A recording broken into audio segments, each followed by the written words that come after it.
안녕하십니까. 선거연수원 제도연구부 구원우 사무관입니다. 중앙선거관리위원회 선거연수원 주최 제17회 민주시민교육 국제심포지엄에 참석해 주신 여러분들께 감사의 말씀을 드립니다. 민주시민교육 국제심포지엄은 2005년 이후 매년 개최하여 왔으며 코로나19 상황에 따라 2021년부터 온라인으로 개최하고 있습니다. 이번 심포지엄의 주제는 청소년 선거교육입니다. 오늘 행사 진행 순서를 말씀드리겠습니다. 먼저 김덕진 선거연수원장님의 개회사 후 국외 청소년 선거교육에 대한 발제 및 질의응답 시간을 갖고 이어서 주제에 대한 토론이 있겠습니다. 심포지엄은 영어, 한국어 동시통역으로 진행되며 수신기를 이용하시면 통역된 언어로 들으실 수 있습니다. 지금부터 제17회 민주시민교육 국제심포지엄 개회식을 시작하겠습니다. 먼저 김덕진 선거연수원장님의 개회사가 있겠습니다. 박수로 환영해 주시기 바랍니다.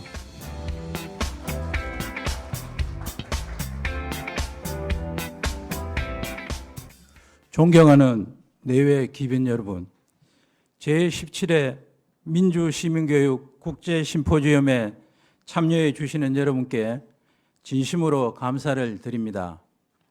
올해는 청소년 선거교육이라는 주제로 해외 각국의 사례를 공유하고 미래의 정치 지도자이자 유권자인 청소년의 선거교육을 활성화하기 위한 방안을 모색하고자 합니다. 한국에서는 2020년 선거권 연령이 19세에서 18세로 하향되었고 2022년 16세 이상의 국민이 당원이 될 수 있게 되면서 청소년의 선거교육에 대한 관심과 필요성이 높아졌습니다. 올바른 선거교육을 통하여 청소년들이 민주주의에 꽂힌 선거에 관심을 가지고 정치에 참여하여 변화를 위한 목소리를 내도록 하는 것이 매우 중요합니다. 오늘 발표해 주실 해외 각국의 교육 사례는 우리의 청소년 선거교육의 현재 상황을 살펴보고 앞으로 나아갈 방향과 비전을 모색하는 데 도움이 될 것입니다. 오늘의 행사에 참여하기 위해 바쁜 일정에도 시간을 내어주신 전문가 여러분들께 진심으로 감사의 말씀을 드리며 특히 해외에서 시차로 인한 불편함이 있음에도 불구하고 참여해 주시는 세 분의 발제자 팀 크롤리님, 나일라 프리토님, 애슐리 노님께 깊은 감사의 말씀을 드립니다.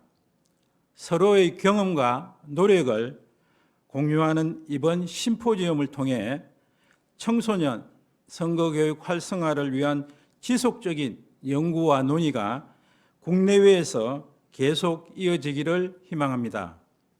다시 한번 참여해 주신 모든 분들께 감사의 말씀을 드리며 여러분의 건강과 행복을 기원합니다. 감사합니다.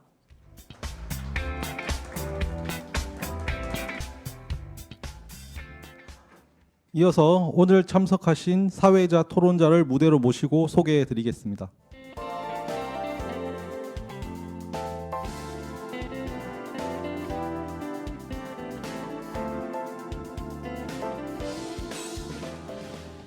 네, 먼저 사회자 아주대학교 이성엽 교수님입니다. 교수님은 현재 아주대학교 글로벌 미래교육원 원장 및 평생학습중심대학 추진본부 본부장을 맡고 계십니다. 다음으로 토론자 이창호 한국청소년정책연구원 청소년 미디어 문화연구실장님입니다. 실장님은 한국방송학회 영상미디어 교육연구회장을 역임하셨습니다. 다음으로 토론자 김봉석 한국교원대학교 부교수님입니다. 교수님은 현재 한국사회과교육연구학회 부회장을 맡고 계십니다. 마지막으로 토론자 문은영 선거연수원 교수님입니다. 교수님은 건국대학교 정치외교학과 겸임교수를 역임하셨습니다. 곧이어 해외 청소년 선거교육 사례에 대한 발제가 있겠습니다. 지금부터 사회는 아주대학교 이성엽 교수님께서 맡아주시겠습니다. 안녕하세요. 아주대학교 이성엽입니다. 오늘 사회를 맡게 되었습니다. 오늘 해외에서 세 군데서 귀한 분들께서 시간을 내주셨는데요. 먼저 영국 선거위원회 팀 크롤리님의 발제가 있겠습니다. 팀 크롤리님은 현재 영국 선거위원회 디지털 파트너십 교육 책임자이시며 2019년에는 영국 선거위원회 캠페인 책임자로 활동하셨습니다. 발표 시간은 15분입니다. 발표 부탁드리겠습니다. 고맙습니다. Hello, everybody. Many thanks for inviting me today to speak to you. As introduced, I'm representing the UK Electoral Commission. The Electoral Commission was established in the United Kingdom in the year 2000. So this year we are 22 years old. Let me just 2 seconds. There we go. So I'm here to speak to you today about co-creating civic education resources with young people. Before I get into the detail of that, I wanted to give you a little bit of background information about the UK Electoral Commission. We have 3 distinct roles. Firstly, we regulate political finance in the UK. Now, basically what that means is that political parties can receive a certain amount of money in donation and loans and spend a certain amount of money campaigning elections. And the Electoral Commission makes sure that those parties are respecting the limits and not spending too much money. Secondly, we work with local government throughout the UK to run elections. We issue formal guidance to local electoral services teams who run those elections. And then every election, we issue a report to confirm that the election has been run freely and fairly. And finally, and arguably most importantly, the Electoral Commission is also responsible for raising public awareness about elections and electoral systems. And that's what I'm here to talk to you about today. So prior to elections, we run mass voter registration campaigns. In the UK, you're not automatically registered to vote. You have to complete an application process. So our current voter registration campaign talks about Got5. Basically, that is asking people if they have 5 minutes to register to vote. As I say, we run mass advertising campaigns on television, radio, social media, adverts in newspapers, billboards in streets. But we also target under-registered groups. So that's groups of people that we know typically don't register to vote via partnership activity. Now, essentially, we want to increase engagement in elections and increase engagement in democracy. And whilst it's really important to raise awareness of elections and electoral systems, actually, our experience demonstrates that the reason that people don't engage is that they lack either the knowledge or the confidence to get involved. And therefore, we believe that we need to improve people's understanding of democracy and elections and build their confidence. And our education and partnership work is all designed specifically to do that, to give people confidence to participate. Now, we don't deliver education work directly, but we do create resources that we hope other organizations will use to get those messages out, and most importantly, to develop the confidence that people need to participate. So we've got some key aims, particularly when working with young people, but I'm going to briefly talk about the approach that the UK Electoral Commission takes, and it can be broken down into 3 categories. Firstly, youth voice. Secondly, the development of education resources, and then finally, teacher training. So starting off with youth voice, we believe that young people should really be at the heart of our work. We want to make our work as meaningful and as impactful as possible. And to do this, we believe that putting young people right at the center is more likely to lead to the results that we're looking for. Young people genuinely have a unique perspective, and when they involve themselves in our work, they're talking with direct experience. They're sharing their views, they're making sure that everything that we do is informed by their thinking. And as a result, we've set up youth panels in each of the 4 nations of the UK. So we have a youth panel in England, Scotland, Wales, and Northern Ireland. And that's young people who have come together to consult with us on our work and to share their views. And what's really positive is that there's a lot of energy and enthusiasm whenever we convene these youth panels. And, you know, they're really, really good at sharing their views. We want to make sure that this work isn't tokenistic, that we're not just doing it for the sake of doing it. So we genuinely listen to young people and we act on what they tell us.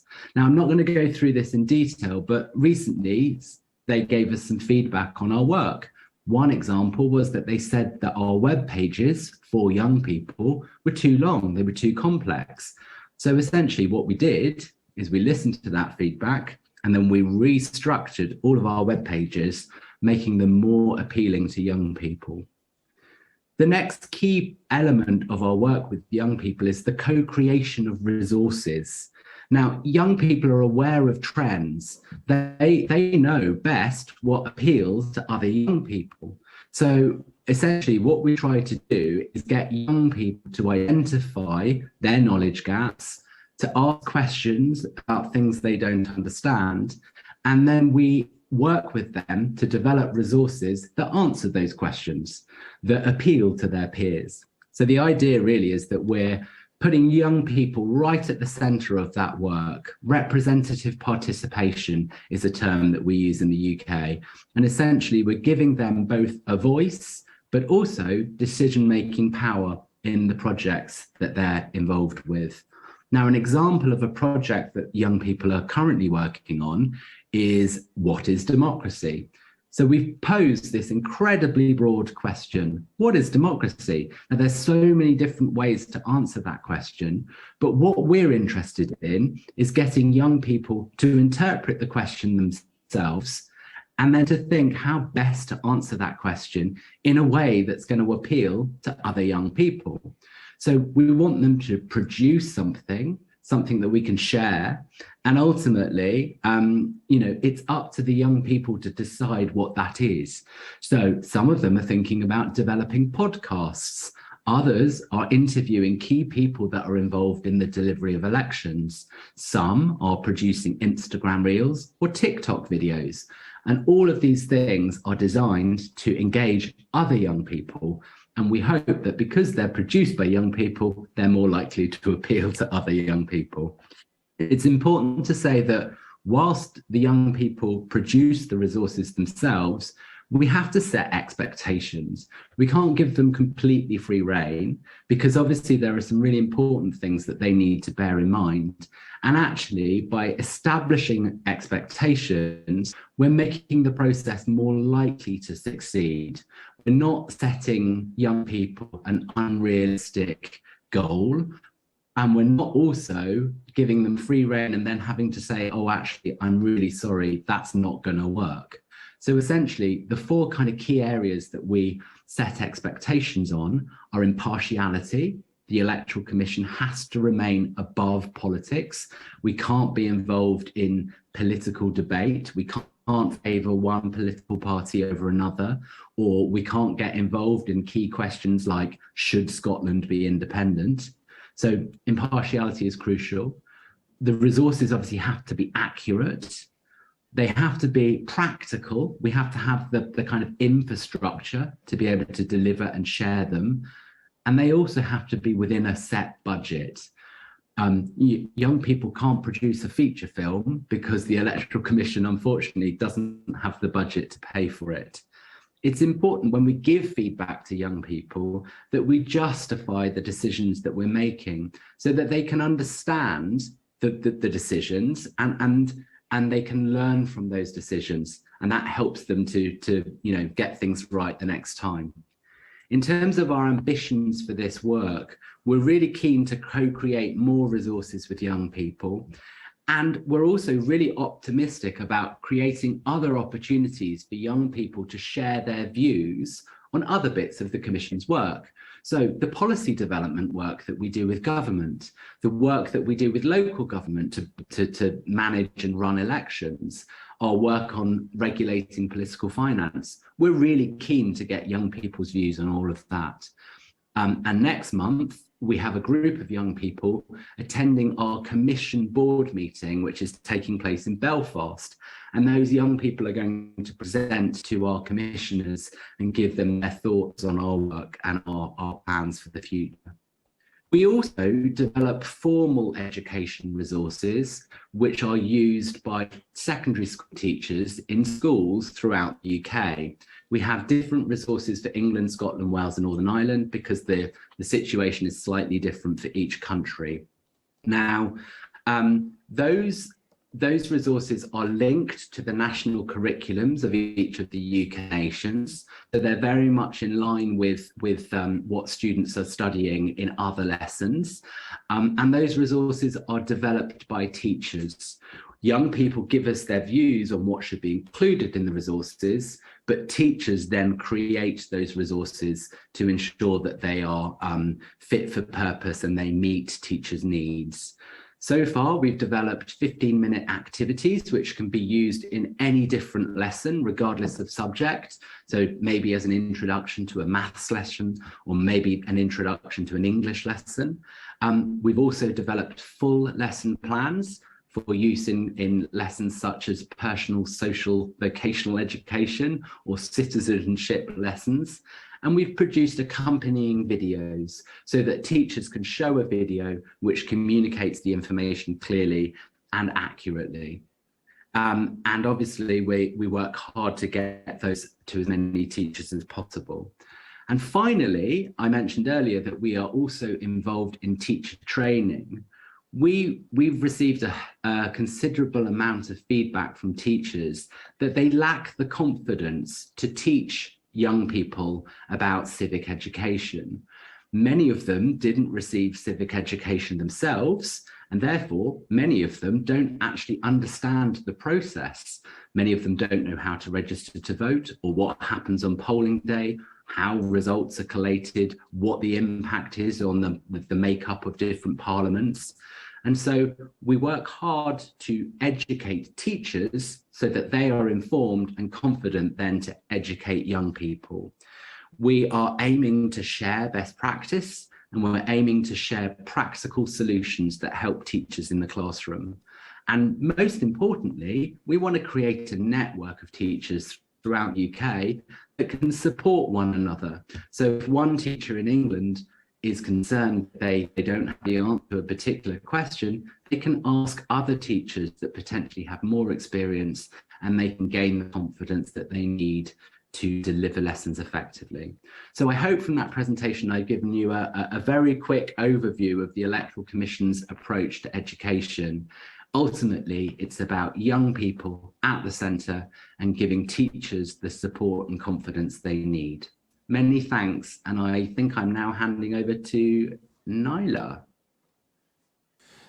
네, 귀한 말씀 잘 들었습니다. 구호에 그치는 것이 아니라 청소년들의 이야기를 반영하고 귀담아 듣는 것, 그리고 나아가서 교사 교육까지 말씀해 주셨습니다. 자, 이어서 국제민주주의 및 선거지원연구소 닐라 프레토님의 발제가 있겠습니다. 닐라 프레토님은 현재 IDEA 아시아태평양 지역 프로그램 매니저로 근무하고 계십니다. 15분 동안 귀한 말씀 부탁드립니다.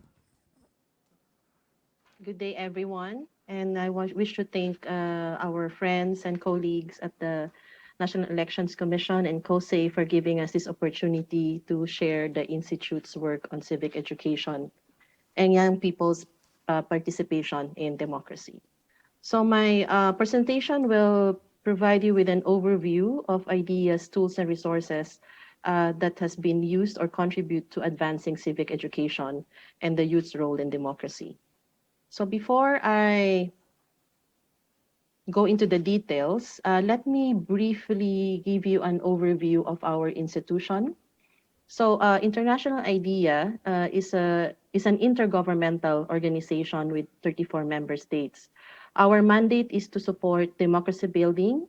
We are present worldwide with the headquarters in Stockholm, Sweden, and the Asian Pacific Regional Program, which I am part of, is based in Canberra, Australia. Our work is focused on three impact areas, which is political processes, constitution building processes, and political participation and representation, with the overarching theme of state and the quality of democracy. Of course, across our work, we ensure that gender inclusion, conflict sensitivity, and sustainable development are mainstream. The way that International IDEA does its work as a think and do tank is under three modalities of engagement. For one, we do research analysis. We develop tools and comparative knowledge resources. We also do or offer technical assistance and do capacity building. And as an intergovernmental organization, we also facilitate or convene dialogues. So going into the main topic of civic education and the youth's role in democracy, I want to focus on the role of youth in promoting democracy. So we see them as the agents of change. For democracy to prosper, it has to be representative and inclusive. So when young people are disengaged or disenfranchised from political processes, it undermines the principles of democracy. So being engaged in political processes is not only their right as citizens, but also the collective responsibility in ensuring that democracy remains and is protected and strengthened. So right now, we know that many democracies in our region and around the world are backsliding. So young people can actually make a difference. Of course, not overnight, but their role is quite significant and influential to make a difference over time. And as we all know, we invest in the youth because eventually they will become our political leaders. So in terms of strategies and approaches, how do they become agents of change? How do they promote and protect democracy? What you see on the slide are just some of the ways that young people can be engaged in civic education and in democratic processes in general. These avenues or these approaches are utilized across International IDEA's efforts to engage the young people. So for one, I think just to briefly go through the list, the exercise of civil and political rights. So this is not only during election time. We have to make sure that young people are involved during the whole electoral cycle. Based on our experience with some of our country projects, it's really important for them to be involved in local political spaces, to at least provide feedback, ask questions, be involved in their local communities. And of course, education is the key. You know, they have to be informed, they have to know their rights to build the necessary knowledge and capacities. Probably just to also emphasize what Tim has also mentioned in his presentation. So the peer-to-peer exchange is also important aspect, especially in present times where information is readily available and accessible. Young people will benefit from learning from each other, not only from within their own peers in their respective countries, but from outside as well, you know, not only from the region, but probably from other countries as well. And not only to learn from each other, but also to share the experiences, to learn what works and what doesn't work when it comes to us promoting their respective democracies. To advocate and to collaborate. So many young people nowadays are really engaged in various advocacies during election campaign period, mostly within their circles or within their communities. So with this experience, it will be beneficial to think of ways of working together with other groups with similar interests. It can also provide advocacy groups with the opportunity for a wider reach, creating a network to exchange ideas and experiences. As I mentioned earlier, representation matters. So young people, once eligible, should be encouraged to run for elections or to be in public service. Being in public service will offer them the opportunity and privilege to carry out actions or provide platforms to engage other young people in formal political processes. Alternatively, some of them may be more inclined to be part of civil society. Ideally, in this scenario, it will be good to advocate for a government and civil society partnerships or for them to work together. Lastly, I think that's really important to utilize social media for good to counter disinformation and misinformation. Social media sometimes get the bad rap, but it's here to stay. It has made, the world a really small place, and it has created unlimited fountain of information. But we have to look at the good side of it and maximize the opportunity and what it offers in terms of educating the young people. With all these approaches that I just mentioned, they may be equal in importance, but I wish to highlight the significance of education. I think education, whether formal or informal, and especially for the young, is really the key. Education is also a never-ending process, from understanding and knowing their rights as citizens or voters, to accumulating the necessary knowledge and building the capacities so that they can participate in political processes. So now I want to just to show you on this slide some of the tools and resources that IDEA has made available for its various programs and projects in the different regions. Since we have limited time, I will just highlight some, and those are just really related to our topic. One is the Youth Democracy Academy. So this initiative is a 12-module curriculum designed to equip young people with knowledge and skills needed to effectively participate in and contribute to political processes. So that curriculum transforms international ideas, more than 25 years of knowledge, experience, and expertise into an accessible format that engages young people and to inspire them to learn and be engaged more in democratic institutions and processes. So each module comprised of 5 substantive sessions. For one, it has, of course, the overview of the topic. It provides comparative experiences. There are several case studies as well. Of course, to mention the cross-cutting themes and applied learning. So the Youth Democracy Academy, or YDA, was originally delivered in an intensive format with a combination of the face-to-face lectures from key experts and interactive sessions and workshops among the learners.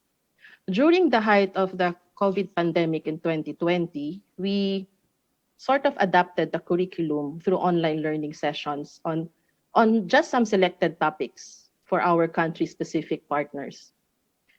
From this, since last year, we have been adapting the modules into e-learning courses that is housed on IDEA's learning management system. A sample of that is what you see on the screen. So that's the page for the election scores. So the online courses basically follow the module content and the 5 substantive sections that is already available out under the curriculum. However, we tried to modify and simplify to fit it into an online learning experience. Although I might say, based on the experience of developing the online modules, I think the word simplify has to be revisited because it's not as simple as it sounds to be. So anyway, this is also to ensure that the modules can be customized by interested partners to fit to a particular country context. For now, the language is in English, but depending on whoever is the target country or audience, it can be easily be translated. Also, the platform offers different languages as well, and it can be customized to include other materials or learning sessions particular to a country political situation. So far, there are 6 topics available on the platform, and this will be piloted in the next couple of months. So far, we have, through this program, we have developed the online courses on Introduction to Democracy, on constitutions, elections, political parties, parliaments, and local government. We decided to focus first on these topics based on the feedback that we got from our partners as well. And in developing these online courses, we try to engage not only to make use of idea materials and expertise from across its regional and country offices, but we also engage our partners and our experts in the different fields where they offered readily available their time and resources. The next one I want to share with you is this Global State of Democracy indices. So these indices measure the democratic trends at the country, regional, and global level across a broad range of different attributes of democracy. So the attributes follow the definition of democracy that international idea espouses, which is popular control over public decision-making and decision makers, and equality and respect of voices between citizens in the exercise of that control. So these democratic principles are translated into 5 main democracy attributes. 2 of them, the participatory engagement and the fundamental rights, is demonstrated on the slide in front of you. So I just, for the purpose of this presentation, I extracted that information on the Republic of Korea, participatory engagement and fundamental rights from 1975 to 2021 data that we have on the indices. So the GSOD indices may be used to inform policy reforms, advocacies, or action plans to further advance youth engagement. Another tool or resource that we have is the Myanmar Constitution Academy. So this is another online course that is free and self-guided on the fundamentals of democratic constitutionalism. So this course is intended to provide learners from Myanmar an introduction to key constitutional principles and comparative practice in terms of constitution building and constitution design. So it focuses on the role of constitution building in conflict and post-conflict or transitional settings in diverse multi-ethnic countries, and covers constitutional issues directly relevant to the Myanmar context. So for this particular course, it is available in both English and Burmese. So this, the Myanmar Constitution Academy is part of the My Constitution program that we have in Myanmar. So similar to the YDA, the Academy was also adapted to suit online learning in the last year. The last, I think this is the last tool or resource that I want to highlight in my presentation, the State of Democracy Assessment Framework. So this assessment tool allows the users or our partners to reflect on the quality of their democracy. So the tool offers us a guide based on the democratic principles and attributes that was also the basis of the GSOD indices. This tool is very participative in its approach. It employs a combination of qualitative and quantitative methodologies. It allows for people to bring forth their issues and concerns with regards to local and national democratic processes. They can provide inputs to improving, for example, public service delivery. So with this tool, young people or organizations that advocate for youth political participation may use this guided assessment to identify the gaps in electoral all-democracy education and provide policy recommendations and action plans how to address these gaps. So I think I will end my presentation here for now. I can provide more details and perhaps a lively discussion afterwards. So I look forward to our discussion later on. Thank you. 네, 닐라 프레토님 감사합니다. 청소년들을 민주주의의 챔피언으로 만들기 위한 인터내셔널 아이디어의 다양한 제도, 방법들을 소개해 주셨습니다. 말씀 중간에 청소년들의 참여는 우리 모두의 공동 책임입니다 라고 하는 이야기가 참 울림이 있었습니다. 자, 이어서 국제선거제도 재단의 애슐리 로우님의 발제가 있겠습니다. 애슐리 로우님은 국제선거 시스템을 위한 비영리 국제기구인 IFES의 청소년 참여 촉진 전문가로 활동 중이십니다. 15분간 발표 부탁드리겠습니다.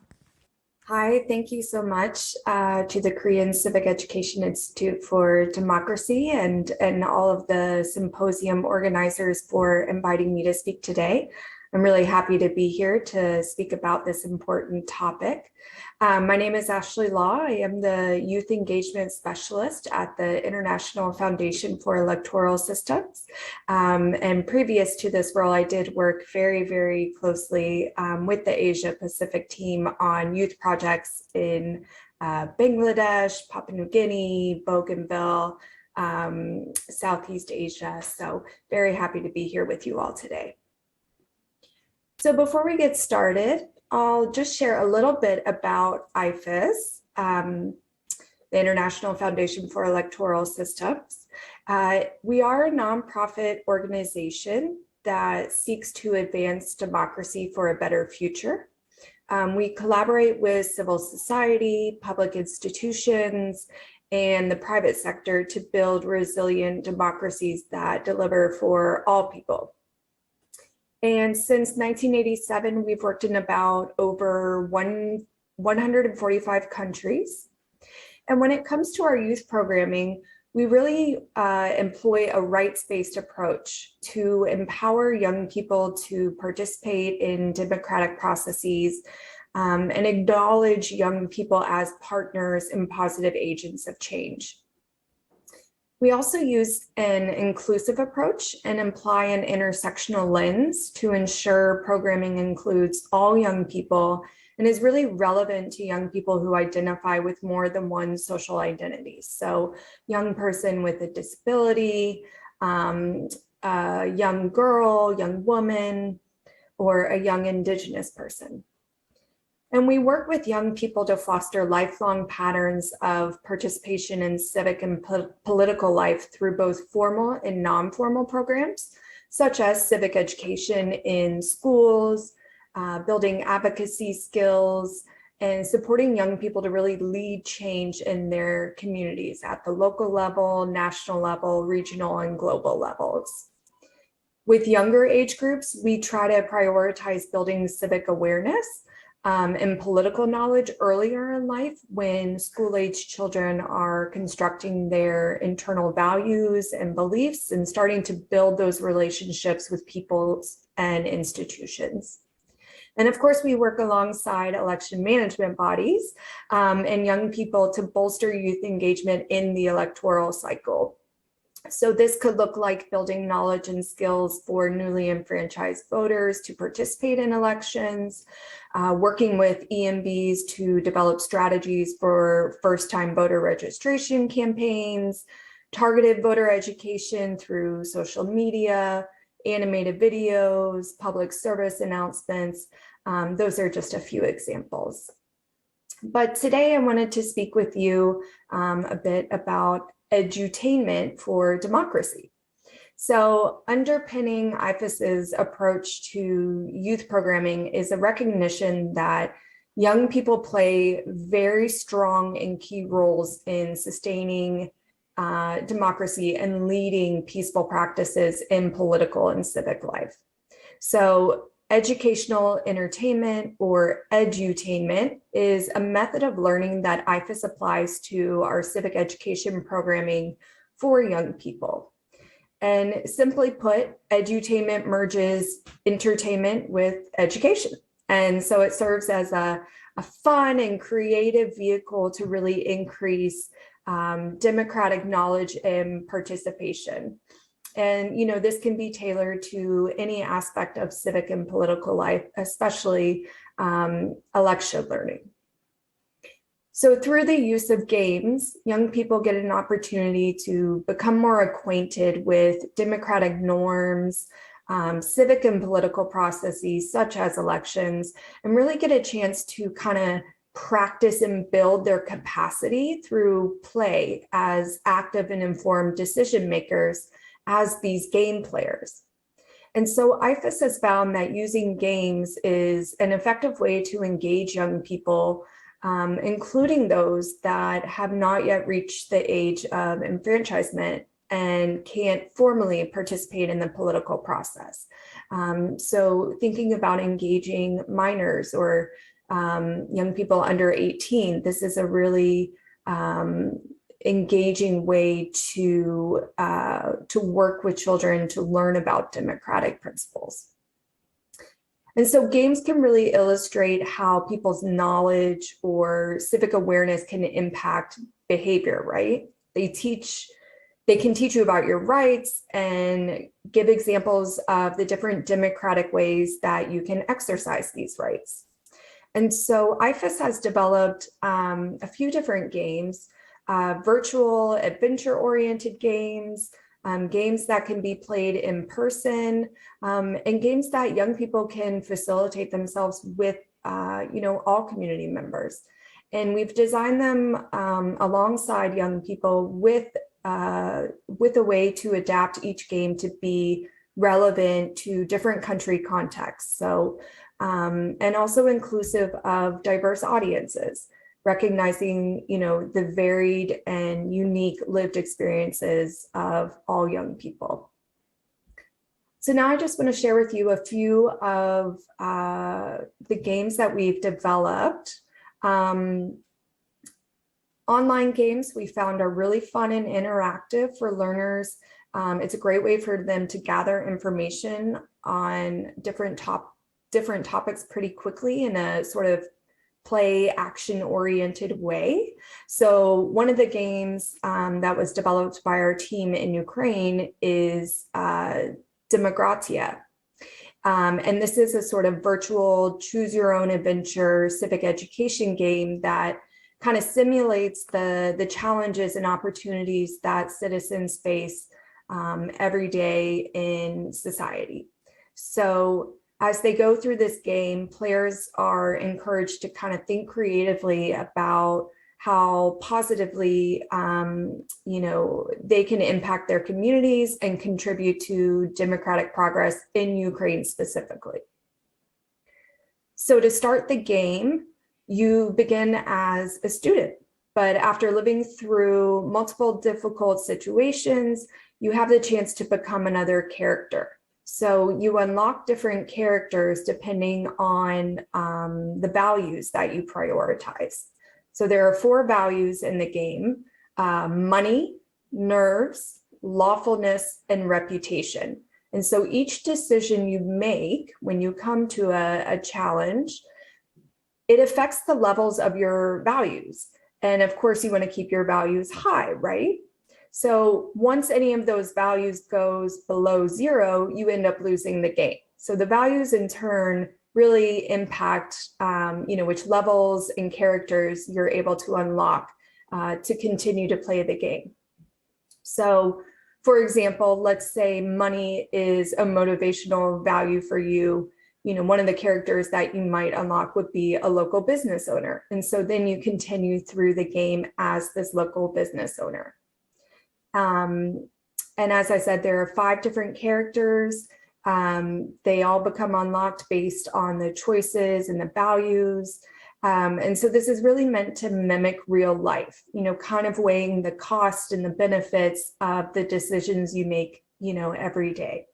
And so the game takes players on a journey showing how their choice to raise or not to raise their voices, to speak their opinions or their concerns, can have a positive or negative impact on the lives, on their lives, but also on the lives of those in their communities.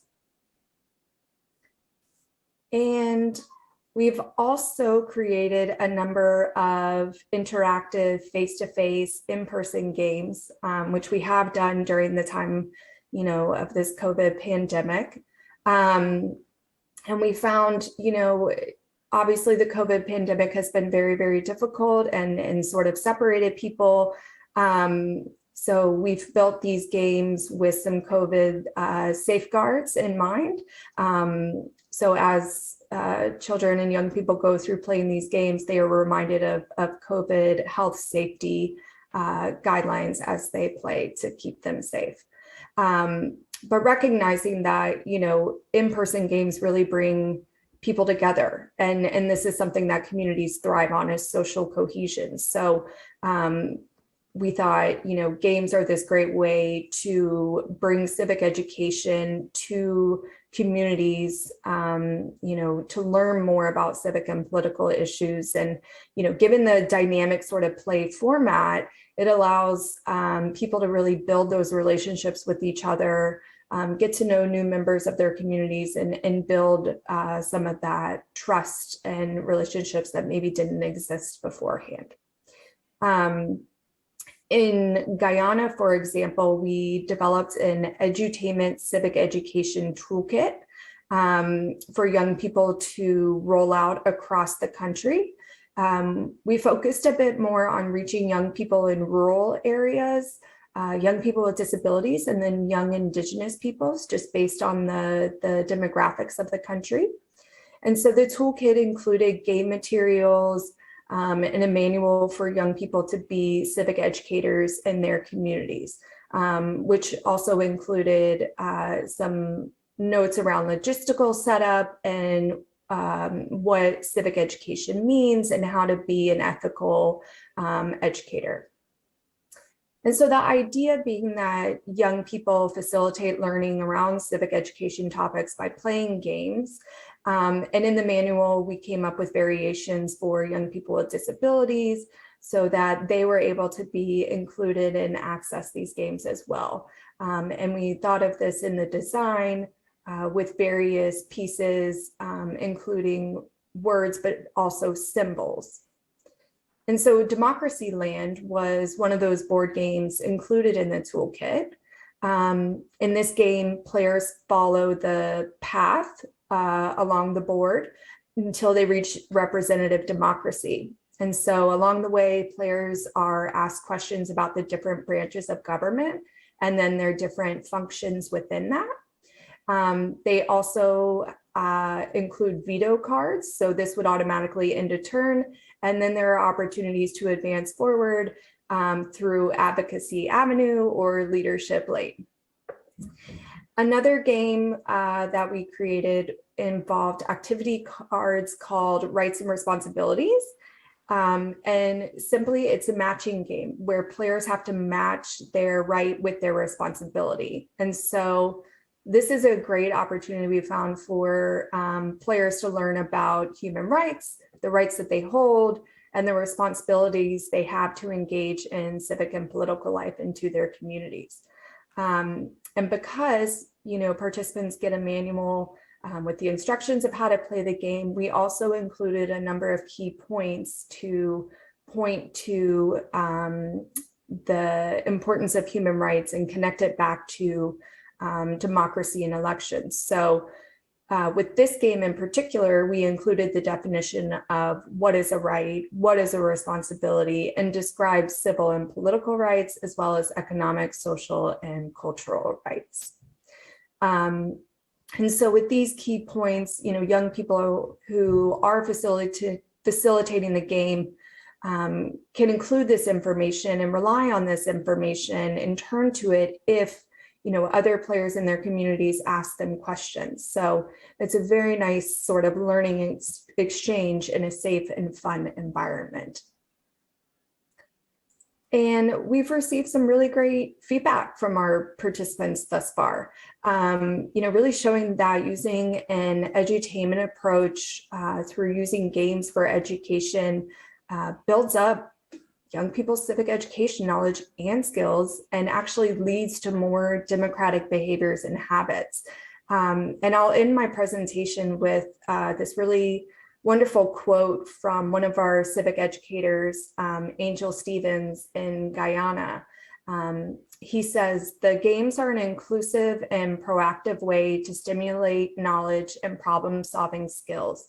Participants will not only be engaged, but will be exposed to vital knowledge in the area of civic education, such as democracy and the Constitution." So I hope you've enjoyed this presentation, and I will end it here. Thank you. 네, 아이패스의 애슐리 로님 귀한 말씀 감사합니다. 즐거운 교육이 되기 위한 다양한 노력들 매우 인상 깊었습니다. 자, 지금부터는 질의응답 시간을 가지도록 하겠습니다. 세 분께 한 분 한 분 질문을 드리겠습니다. 먼저 이창호 박사님 질문 부탁드립니다. 네, 안녕하세요. 예, 청소년 정책연구원에서 일하고 있는 이창호입니다. 세 분 발표 잘 들었고요. 저도 이제 청소년 정치 참여에 관심을 가지면서 여러 가지 연구도 하고 했는데 이렇게 직접 이제 해외 사례를 좀 듣는 게 되게 좀 좋았던 것 같습니다. 예, 제가 궁금한 내용은 이제 학교 내에서 그 모의 선거를 비롯한 이제 선거 교육이 구체적으로 좀 어떻게 이루어지고 있는지 궁금합니다. Shall I go first? Okay. Thank you. So in the UK, some schools independently choose to hold mock elections, which would tend to coincide with national elections. So that's elections either to the UK Parliament, the Scottish Parliament, the Welsh Senedd, or the Northern Ireland Assembly. The Electoral Commission does not promote mock elections. We don't believe that mock elections are a good way of engaging young people in democracy. We believe that it is far more effective for young people to be engaged in a democratic process which actually has a meaningful outcome for those young people. So whether that's, for example, electing a school council or electing some other kind of membership body within the education environment. We also have concerns that mock elections potentially distort the outcome of real elections. So, for example, if a collection of schools in, say, a small area of Wales holds a mock election, and the result of that mock election then becomes public, it potentially becomes a news story, which potentially then influences the way that people vote in the real election. So to give you an example, if the ruling party that is in government fares particularly badly in that mock election, then were the ruling party and that then were made public, it could become a headline that potentially would influence the election. Now, I know that sounds quite unlikely, but in the age of social media and in the age of democratic disruption, the Electoral Commission has taken the view that we don't believe that mock elections are therefore a good idea. Thank you. 네, 이어서 닐라 프레토님 그리고 애슐리 로님 말씀해 주시면 좋겠습니다. I'm afraid that I'm unable to respond to that question just because that international idea doesn't do any mock elections in schools in any country. We do, I think, supported developing of civic education or school curriculum in terms of civic education As far as I know, there's one in the region in Myanmar that was before the coup. But in terms of mock elections, that's not one thing that our institution does. Thank you. I'm happy to share an example from IFES. So we actually work very closely with ministries of education and country experts and educators to implement formal civic education programs. And one of our tools is called the Democratic Awakening Toolkit. We've used this in primary and secondary school systems in Libya and Tunisia. Essentially, the toolkit simulates election processes and procedures. It provides teachers with pedagogical resources and reusable voting simulation materials to teach basic information about democracy and elections, and to help students organize a student-led voting simulation in the classroom. So it's been used in primary, middle, and just recently adapted to high school students. And I think we're expanding it into a digital version to make it accessible online. But as these toolkits are distributed, like I said, we do partner with the Ministry of Education. And so they have folks who we train to observe the use of these toolkits in schools to kind of measure impact and behavior change. 네, 고맙습니다. 귀한 답변 감사합니다. 자, 이어서 김봉석 교수님 질문 부탁드리겠습니다. 예, 한국교원대학교 김봉석입니다.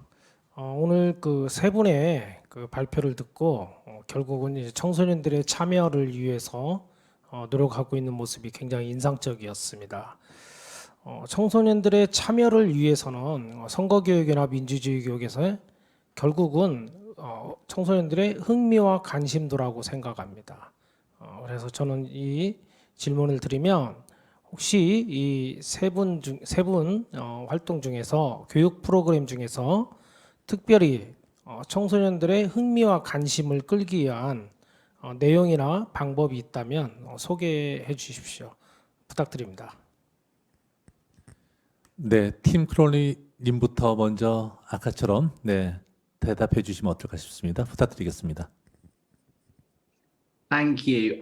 So I hope from my presentation that you'll have seen that the materials that we produce for young people are quite image-led. So we use a lot of very strong colors, and we use a lot of very striking graphics. So in the presentation, you'll have seen that there was a teal color and a pink color, and that all of the images of young people were in black and white and outlined in a white outline. Now, we didn't just decide to do that because we thought it would appeal to young people. We did it because we actually asked young people what they wanted the materials to look like. So, okay, we had a professional designer work on them, but the initial brief was pulled together by young people. And as I explained in my presentation, we feel that young people are the best people to help us make decisions about what is going to attract and engage other young people. So firstly, the visual identity was determined by those young people. But as I said earlier in the presentation, the content of the materials is also decided by young people. We want to make sure that young people use their own experience, their own knowledge gaps, to give clear instruction to us about how we attract other young people and fill their knowledge gaps. I think that's the kind of nub of it. The only other thing I would say is that I mentioned earlier that young people are creating their own resources, and we're giving them complete free rein to decide what format those resources will be in. So, whether it be an Instagram graphic, whether it be a TikTok video, potentially it could be a song, a rap song, or a pop song of some sort that potentially would engage other young people. I'm I'm in my mid-40s. I don't know what appeals to young people. I've literally got no idea. So there's, it's not worth, it's really not worth asking me this question. We have to ask the young people. They know, and we follow their advice. Thank you. From our experience, I think it's, well, from my experience, it's almost similar to what Tim is saying, that you have to engage the youth, the young people, when you decide to develop or conduct civic education. From what I experienced with them, this generation, let's say within the university age or even younger, or the young professionals even, or the millennials, to generalize them, they're quite participative in nature, if my observation is correct. So in terms of engaging them, that's not the main issue, I think. Probably the one of the things that we have to consider is in which platform and what way do we engage them.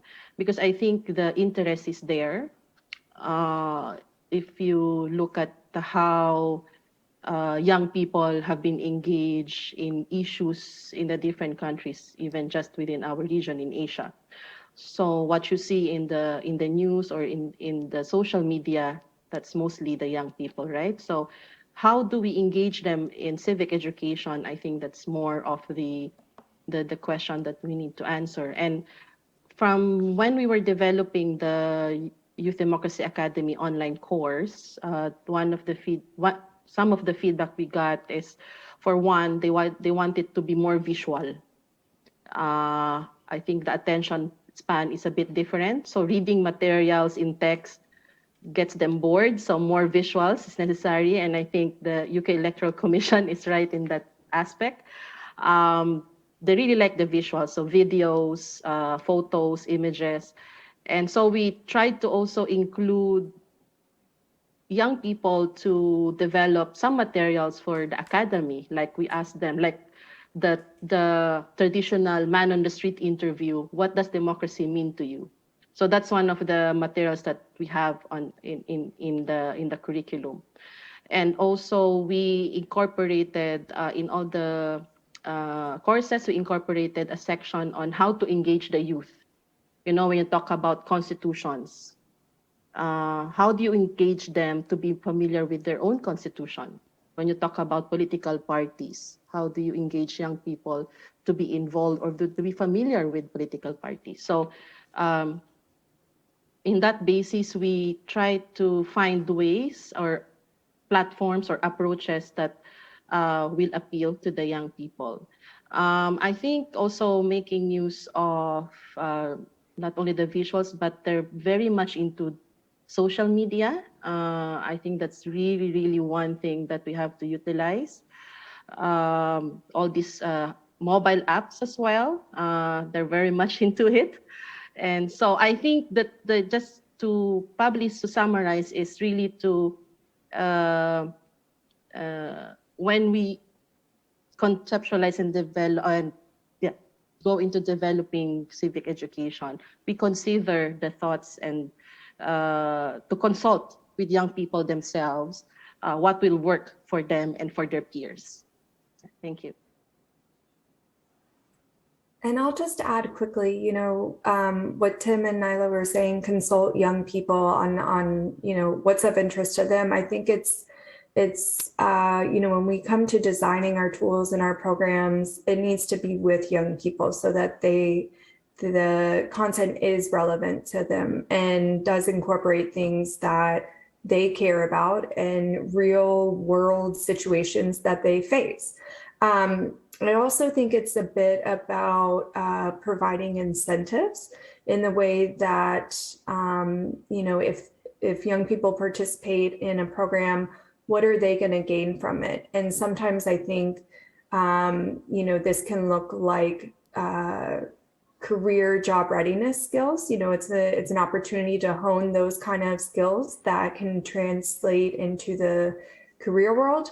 But I also think it is providing opportunities to build relationships with other democratic actors and processes, right? So things like shadow or mentor programs where young people get a chance to see what elected leaders actually do and what their day-to-day is like and what it actually means to be in this role.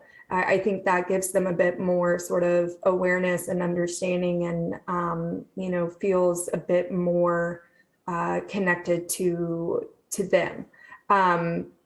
So this is something that, you know, we try to do is bring in folks in the enabling environment that engage with young people who can help facilitate their engagement a bit more in political processes. So bringing in election authorities who can talk about elections and, you know, who is the director of election management who can speak to young people themselves and say, hey, get involved. These are the different ways that you can get involved, you know, as poll workers, as domestic observers. So just, you know, kind of echoing a bit what Tim and Nyla have already said, but really it's about asking them and bringing opportunities to them. 네, 청소년들의 흥미와 관심을 끌기 위한 다양한 방법들 세 분 귀한 말씀 감사드립니다. 마지막 질문자이신데요. 선거연수원의 문은영 교수님 질문 부탁드립니다. 네, 안녕하십니까. 선거연수원 문은영입니다. 먼저 그 세 분의 발제를 통해서 다양한 사례가 공유된 것 같아서 진심으로 감사드립니다. 먼저 영국 선거위원회에서 진행하고 계신다는 그 에듀케이션 리소스에서 활동이나 수업 계획 그리고 비디오를 실질적으로 어떻게 제작해서 이제 교사분들에게 전달하는지 궁금하고요.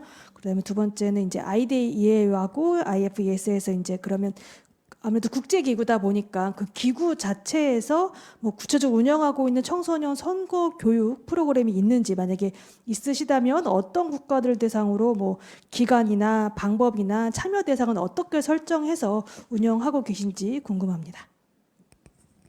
네, 첫 번째 질문은 팀 크롤님께서 해주시면 좋겠습니다. 질문에 대한 대답. 네네. Thank you. So without wanting to repeat what I presented earlier, I think it's worth just flagging up that essentially the Electoral Commission produces two different types of resources. The first type of resources are produced by young people themselves. So the young people come up with the ideas, the young people create the Instagram reel, the TikTok video, write the song, and share it with their friends via social media. The formal resources that we produce are based on the ideas of young people, but they are produced by professional teachers, and then they are designed by professional designers and shared via our website. So I'm going to focus a little bit more on the detail of the second set, the more formal set of resources. So as I said earlier, we have youth panels in each of the UK nations. Those young people tell us the information that they're unfamiliar with, what interests them about democracy, what are the questions that they have about democracy. We pull those suggestions together and then we write a formal brief that goes to a teacher, and the teacher will then produce lesson plans, 15-minute activities, ideas for videos, ideas for games, that type of thing, with supporting notes for teachers to help teachers actually deliver these sessions in the classroom. Because as I said earlier, in many cases in the UK, teachers just don't have the confidence to deliver this information without that support. Once those documents have been written up, we then brief our professional design agency, and they design them to make them look eye-catching. And one of the key things that we do there is create a lot of video content, because we know that video is very accessible. Firstly, it can be, it's appealing to young people, but secondly, you can use closed captions on videos, which means that anybody that has a hearing impairment can still get the information on a level playing field with others. Video also enables support for people with other access needs. We produce those professional videos and then we share those with teachers so that they can use them in the classroom, or they can direct students to them in their own time. So they can share them on mobile devices or set them as homework type of thing. We also house all of this information on the Electoral Commission website, and we maintain a distribution list of teachers throughout the UK and also associations of teachers that have a particular interest in civic education. So every time we produce new content, we're contacting all of those teachers that have already expressed an interest so that they know that that new content is available for them to use, and they can also share that content with other teaching colleagues, so that we're essentially broadening the number of people that are receiving the resources. We are also available to speak to teachers directly if they have questions about the content of the resources or about how best to deliver the lessons within the timetable. On our website, as I mentioned earlier, we also have all of that content available for young people to review at their own pace. So, you know, some young people don't want to study this in the classroom, or may not even have the opportunity to study it in the classroom, but they still might have an interest. So we make sure that the youth-facing resources are available on our website so that young people can go through and access the information in their own time. I think that's it. Thank you. 잠시만 죄송합니다. 잠깐. Yeah, so for international 말씀하신 idea, 네, 그 청소년들을 sorry. 어떻게 모집해서 그분들의 의견을 받는지 잠깐 질문 드려도 될까요? That's totally fine. So we identified a number of organisations working in each of the UK nations who we felt would be capable of running a youth panel for us. So these are organisations that are already engaged in activities with young people, representative participation activities with young people. Those different organisations basically bid to become our preferred supplier, and we selected one for each of the UK nations. So, for example, in England, we awarded the contract to an organisation called Participation People, and Participation People then put a call out to young people throughout the UK, inviting them to become Electoral Commission Young Champions. And then over a period of time, those young people were selected and were brought together as a group. And then over a period of a year, we engaged those young people in various activities on a week-by-week basis, making sure, obviously, that those activities are both meaningful to the young people and give them some agency, some decision-making power in terms of the work that the Electoral Commission then does. And the same applies to Scotland, Wales, and Northern Ireland. So we don't run them directly. We engage a youth-focused agency to run those programs on our behalf. And those agencies are all non-governmental organizations. 네, 고맙습니다. 닐라 프레토님 답변 부탁드립니다. 네네. Okay, thank you. So for international idea, we don't really operate or a specific election education program per se, but we do support or implement civic education programs with our partners in the country. It could be the election management body, it could be civil society. So to give an example, the one I mentioned earlier in Myanmar, our previous election project there developed a civic education curriculum for schools in partnership with the ministry and some civil society organizations. And also in some countries where we operate, making use of the idea, resources, and tools to contextualize given the context in that country. For example, in Sudan, they have this 3-month Young Women's Democracy Academy. So that's geared towards increasing the political participation of women in Sudan. So it's similar to the curriculum I mentioned earlier, but really targeting the young women leaders. Then for example, another one is in Mozambique, where we have an election-related program as well. I think in the last electoral cycle, we supported a civic education campaign that is organized by civil society as well. So they made use of social media to disseminate information regarding the elections for young people. And I think now, currently, they're also supporting civic education initiatives through small grant projects. So that's how IDEA works, that we don't develop per se, but really depends on the need and the request from our partners and where we operate a particular country or region.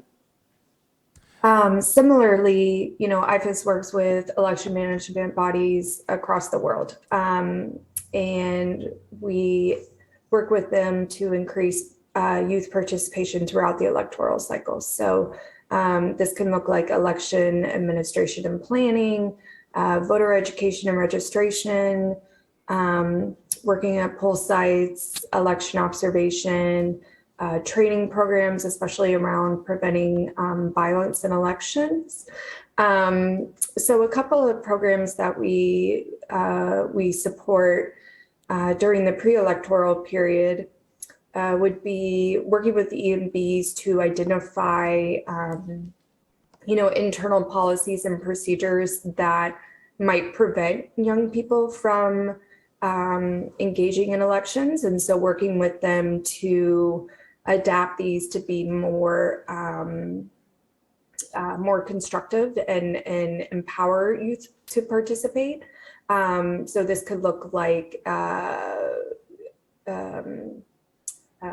youth policy, a youth strategy, kind of looking at all dimensions of election administration and operations and identifying the places where young people can either get involved or where more engagement with youth can occur. We also work with EMBs to conduct voter registration drives, school visits, again, to set up mock elections in schools. During the electoral period, we work with the EMBs, and young people on voter education campaigns. And so this will look like merging the key election messages that the EMB want young people to use in their messages to promote, participation on election day. And so this could look like eye-catching posters, public service announcements, jingles, some kind of music or art or peace messages, especially where countries might be a little more prone to election violence. And then lastly, we've worked with EMBs to kind of tailor their programs to be more youth relevant in terms of recruiting poll workers, especially young people with disabilities, and then also domestic observers. 네, 세 분 귀한 말씀 감사합니다. 팀 크롤리, 닐라 프리에토, 애슐리로 세 분 감사합니다. 귀한 말씀 감사합니다. 자, 이제 발제와 질의응답 마치도록 하겠습니다. 자, 이어서 청소년 선거 교육을 주제로 토론 시간을 가지도록 하겠습니다. 앞서 소개를 해드렸습니다마는 패널로 세 분의 전문가들이 참여하고 계신데요. 먼저 한국교원대학교 김봉석 교수님, 그리고 선거연수원의 문은영 교수님, 한국청소년정책연구원의 이창호 박사님 세 분 참석하셨는데요. 먼저 이창호 박사님께서 오늘 참여하신 부분에 대한 어떤 소회, 느낌, 통찰 조금 나눠주시면 좋겠습니다. 예, 저 오늘 크게 두 가지 정도를 느꼈는데요. 첫 번째는 뭐 우리나라도 그렇지만 외국의 다른 나라들도 역시 그 청소년들이 자주 이용하는 그런 테크놀로지를 적극적으로 활용을 하고 있구나라는 부분을 좀 느꼈습니다. 그리고 이제 그 두 번째로 느낀 점은 이제 지금 이제 청소년들이 직접적으로 이렇게 좀 참여하는 부분이 이제는 세계적인 추세가 되고 있구나라고 하는 부분들을 좀 생각하게 됐습니다. 일부 이제 국가에서 얘기했지만 청소년들의 어떤 생각이나 의견들이 어떤 정책을 결정해 나가고 그다음에 이제 정책을 만드는 과정에 지금 많이 이제 녹아 들어간 부분들이 많았거든요. 그리고 실제로 그 청소년들을 어떤 참여의 어떤 대상이나 혹은 뭐 수동적인 어떤 존재로 보기보다는 이 적극적인 어떤 변화의 주체, 그런 참여의 어떤 주체로 이렇게 좀 인식을 하고 업무를 추진하고 있다는 데서 또 많은 또 공감을 하게 됐습니다. 근데 제가 특히 이제 놀란 부분은 개인적으로 좀 놀랐는데요. 사실 모의선거 아까 질문을 드렸잖아요. 근데 그 영국에서는 이게 모의선거를 크게 중요하게 생각하지 않고 있다라는 그 얘기를 해주셨는데 그 부분이 저에겐 상당히 지금 충격적으로 좀 다가왔습니다. 왜냐하면 이제 우리 사회가 그동안 이제 그 모의선거의 어떤 제도와 또 활성화를 위해서 많이 지금 노력을 해왔거든요. 근데 이제 중앙선거관리위원회에서 사실 학교 내에서의 모의선거가 좀 문제가 많다, 뭐 여러 가지 좀 법적인 어떤 문제가 있어가지고 사실은 허용을 안 했잖아요. 근데 우리가 너무 이게 좀 모의선거에 좀 약간 좀 집착하지 않았는가 하는 그런 또 반성도 하게 됐습니다. 그래서 그 아까 이제 그 분이 얘기했듯이 그 우리가 이제 생각하기에는 그런 모의선거보다는 실질적인 어떤 청소년의 어떤 참여가 되게 중요하다고 보고 있다라고 얘기를 하셨잖아요. 그래서 사실은 이제 저도 뭐 그런 부분이 상당히 중요하다고 생각하거든요. 그래서 지금 이제 한국 사회가 이제 여러 가지 지금 큰 어떤 변화를 맞이했는데 뭐 잘 알다시피 이제 16세 이상부터 이제 뭐 정당 활동도 지금 가능해졌거든요. 그래서 이러한 어떤 제도적 환경 변화에 따라서 이 청소년들을 어떤 이러한 어떤 실질적인 어떤 제도적인 참여로 잘 좀 이끌어 나가는 것이 상당히 그 중요한 어떤 시대적 과제가 되고 있다고 생각합니다. 예, 고맙습니다. 네, 이종호 박사님 고맙습니다. 김봉석 교수님 이어서 오늘 세 분 발제 들으시고 어떤 통찰이 있으셨는지 또 우리가 어떤 것들을 조금 되돌아봐야 되는지 의견 부탁드리겠습니다. 예, 오늘 그 국제 심포지엄 통해서 제가 이제 전공이 사회과 교육입니다. 이게 사회과 교육 전공자로서 사실 이 심포지엄 전에 생각했던 것보다 더욱더 많은 생각을 하게 됐습니다. 그래서 굉장히 의미 있는 시간이었다는 생각이 들고요.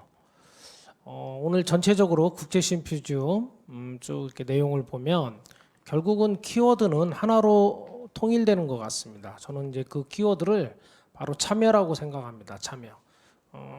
오늘 주제가 청소년 선거교육이듯이 결국은 청소년 선거교육은 참여를 전제하고 참여를 견인하기 위해서 한다고 생각합니다. 특히 그 제가 인상 깊었던 게 뭐 영국이라든지 아까 그 다른 단체에서도 청소년들의 그 어떤 프로그램이라든지 이런 부분 활동 내용이나 프로그램에서 이게 탑다운 방식보다는 바텀업 방식으로 그들의 요구와 어떤 그들의 목소리를 이렇게 들으려고 하는 부분이 인상적이었어요. 그래서 저희가 뭐 저도 이제 사회과 교육 전공자지만 저희가 커리큘럼 교육과정이나 이제 커리큘럼을 짤 때 대부분이 청소년들의 어떤 요구와 어떤 목소리보다는 사실 우리가 예단을 가지고 이들이 이럴 것이라는 예측을 가지고 하는 것이 현실입니다. 그 부분이 이제 그런데 오히려 그러한 어떤 정형화된 그런 커리큘럼보다 청소년들의 어떤 요구와 목소리에 기반해서 그것을 담아내려고 하는 노력을 하고 있고, 또 그와 같은 생각을 기저에 깔고 있다는 부분이 저 같은 이제 어떤 교육 과정이나 교육의 전공자로서 많은 생각을 하게 됩니다. 그래서 저도 역시 다시 한번 뭐 중요하다고 인지적으로는 생각하지만 다시 한번 느끼게 됐고요. 그 다음에 또 하나 이제 사회과 교육에서 최근에 뭐 민주시민교육과 관련해서 가장 강조하고 있는 게 결국은 참여와 행동이거든요. 그런데 이제 그런 부분에서도 역시 선거 교육이 선거야말로 가장 어떤 민주주의에서 참여와 그 행동을 보여줄 수 있는 하나의 그 어떤 활동이자 내용이 될 수 있으리라는 생각이 들고, 이 부분에 대해서 사회과 교육에서 좀 더 관심과 실천적인 교육을 어떻게 할 수 있을까에 대해서 저도 역시 전공자로서 좀 더 고민을 해보겠습니다.